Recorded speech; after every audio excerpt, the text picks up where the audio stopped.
మనకు స్వీటు తినాలనిపించినప్పుడు బయట నుంచి అయితే తెచ్చుకొని తింటాము కదా. అలా లేకున్నా 10 నిమిషాలలో రెడీ అయితే అయిపోతుందండి. ఏం ఎక్కువ పదార్థాలు అవసరం లేదు ఈ స్వీట్‌కండి. చాలా బాగా మెత్తగా అయితే అవుతుంది. ఇదొచ్చేసి పుట్నాల పప్పు చక్కెరతోటి చేసిందండి. సాఫ్ట్‌గా చాలా బాగుంటది. నోట్లో వేస్తే ఇట్టయితే కరిగిపోతది. పిల్లలైనా, పెద్దోళ్ళైనా దీన్నైతే ఇష్టంగా తింటారు. మరీ చేపిచ్చుకొని తింటారండి ఇలా చేస్తే. దీని ప్రాసెస్ నేను ఎలా చేశానో చూపిస్తానండి. వీడియో అయితే స్కిప్ చేయకుండా అయితే చూడండి.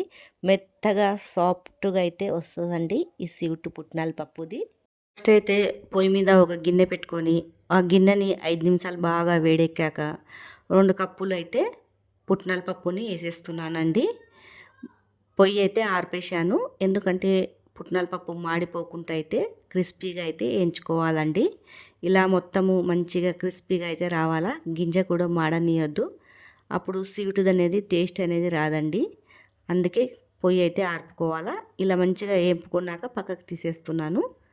ఒక మిక్సీ జార్ తీసుకొని ఒక గ్లాసాడు తీపికి సరిపోయేంత చక్కెర వేసుకున్నాను.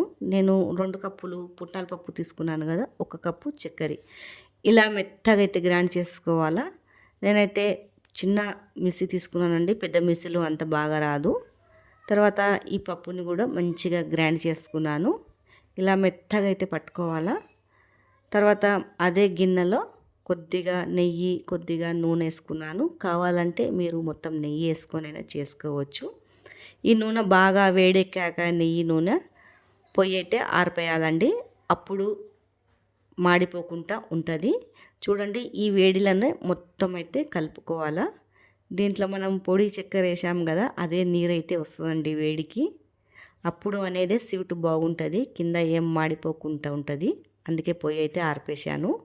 ఇది మొత్తము మంచిగా అయితే కలబెట్టుకోవాలండి. ఇలా చూడండి ఇదంతా బాగా మెత్తగా కలబెట్టుకుంటే దాంట్లో నుంచే ఆ చక్కెర నుంచే నీళ్ళు ఫామ్ అవుతుంది. నీళ్ళు గిట్లా ఏం పోసే అవసరం ఉండదు.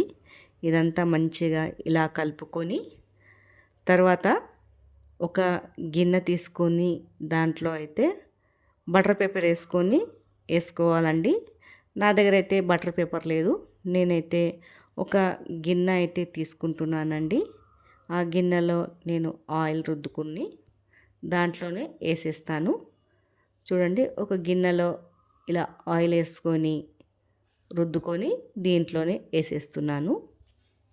బాగా రుద్దేసుకొని వేసుకున్నాక ఈ మిశ్రమం అనేది మొత్తం దీంట్లో వేసేస్తున్నాను. బిజీగా 10 నిమిషాలలో స్వీట్ అయితే రెడీ అయిపోతుంది. ఇలా వేసుకొని మంచిగా చెంచాతోటి ఇలా మిశ్రమంగా చేసుకోవాలా. ఇలా చేసుకోకుండా ఇట్లా కింద అయితే కొడితే మంచిగా అయిపోతుందండి. తర్వాత ఫ్రిడ్జ్లో అయితే పెట్టుకోవాలండి.